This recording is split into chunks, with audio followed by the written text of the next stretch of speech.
मुळात शिवसेना उद्धव ठाकरे यांच्या बाजूने ज्येष्ठ वकील कपिल सिब्बल जे युक्तिवाद करत आहेत, त्यांचा युक्तिवाद अत्यंत ताकदवान आणि प्रभावी झालेला आहे. कारण की सत्यच उद्धव ठाकरेंच्या बाजूने आहे. सत्य नेहमीच प्रभावी असते आणि परिणामकारक असते. त्याचा प्रत्यय आज आला. धनुष्यबाण चिन्हाच्या मालकीबद्दल अंतिम सुनावणीमध्ये बरेचसे उल्लेख करण्यात आले आणि त्याच्यामध्ये तोंडी काही निरीक्षणं सर्वोच्च न्यायालयाने नोंदवले, तर काही प्रक्रियात्मक निर्देशसुद्धा त्यांनी दिले.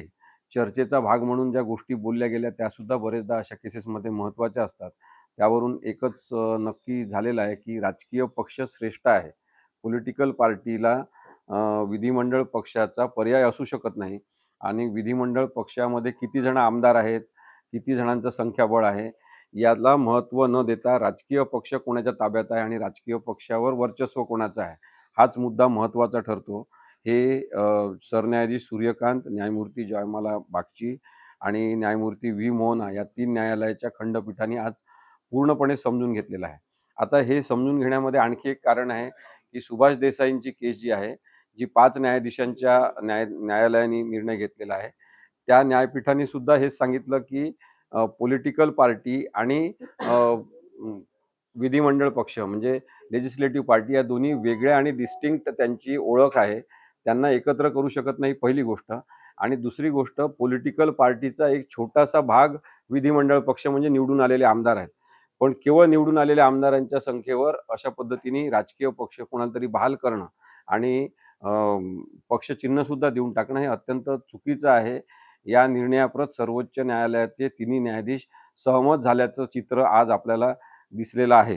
त्यानंतर लोकप्रतिनिधींना काही प्रमाणात स्वातंत्र्य असलं पाहिजे, अशा प्रकारची चर्चा झाली. तो या केसचा भाग नसेल तरी ती चर्चा महत्त्वाची आहे असं मला वाटते, की जे राजकीय पक्षाचे सदस्य निवडून येतात आमदार म्हणून किंवा खासदार म्हणून, त्यांना त्यांचं मत असलं पाहिजे. केवळ ते आपण त्याला म्हणू की प्रतोदानी काढलेल्या आदेशाला व्हीपला ते बांधील नेहमी असतात.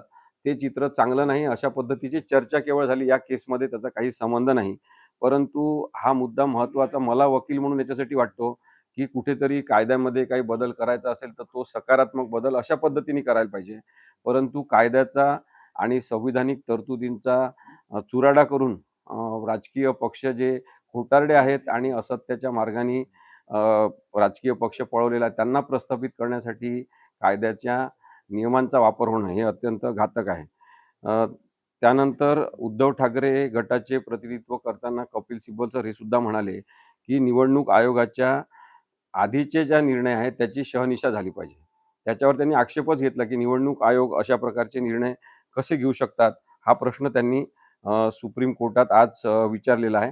त्याच्यामध्ये मुख्यतः सिम्बॉल्स ऑर्डरमधला परिच्छेद 15 जो आहे, पॅरा 15 त्याच्यावर त्यांनी मुख्यतः भर दिला आणि त्यांनी सांगितलं, की कॉन्स्टिट्यूशनमध्ये दोन्हीही एकाच पक्षातले गट म्हणजे त्यांनी एकाच घरामध्ये समानतेने श्वास घेतलेला आहे, असं वाक्य आहे त्याच्यामध्ये.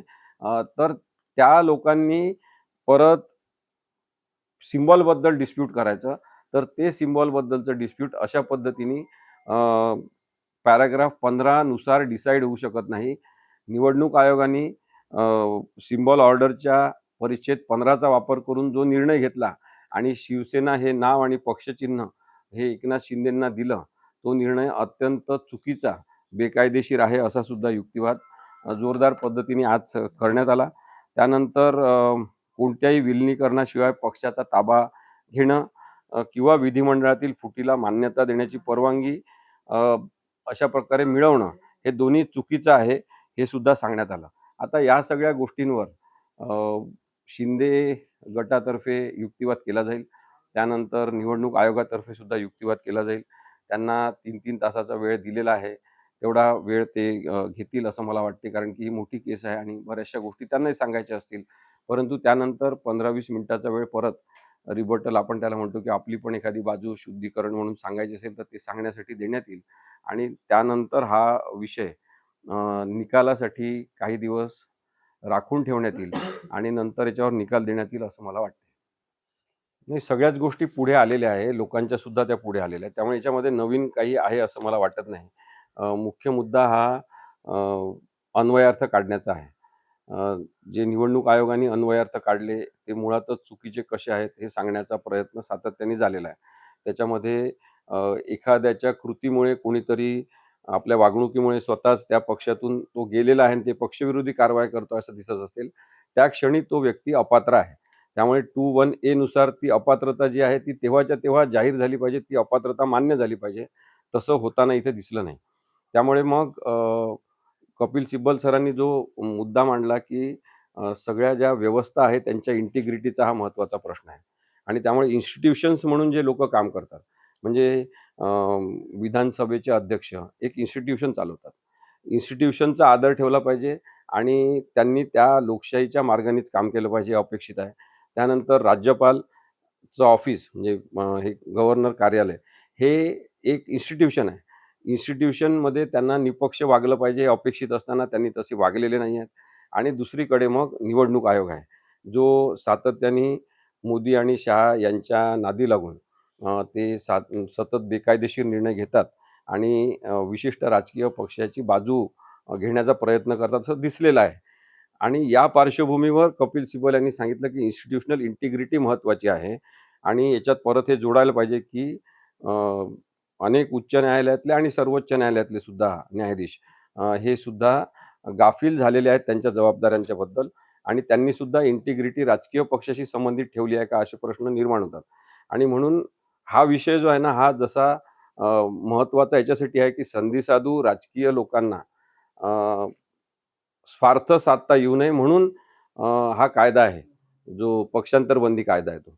आणि त्या कायद्याचीच अंमलबजावणी होणार नसेल, तर मग दुसरीकडे इन्स्टिट्यूशन ज्या आहे सगळ्या लोकशाहीच्या संस्था, त्या जर शरणागती पत्करल्यासारख्या वागत असतील, तर मग प्रामाणिकता टिकणार कशी आणि सत्य टिकणार कसं हा मुद्दा आहे.